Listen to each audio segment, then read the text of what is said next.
সবুজের বুকে লাল, ৩০ লক্ষ শহীদের কথা মনে থাকবে আমাদের চিরকাল। ২৪-এর বাঙালি তোমাদেরকে ভুলে গেলেও ৭১-এর বাঙালি আমরা তোমাদেরকে মনে রাখবো অনন্তকাল।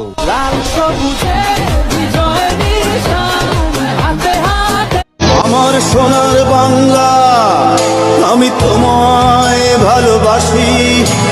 জন্ম দিয়েছ তুমি মাগো, তাই তোমার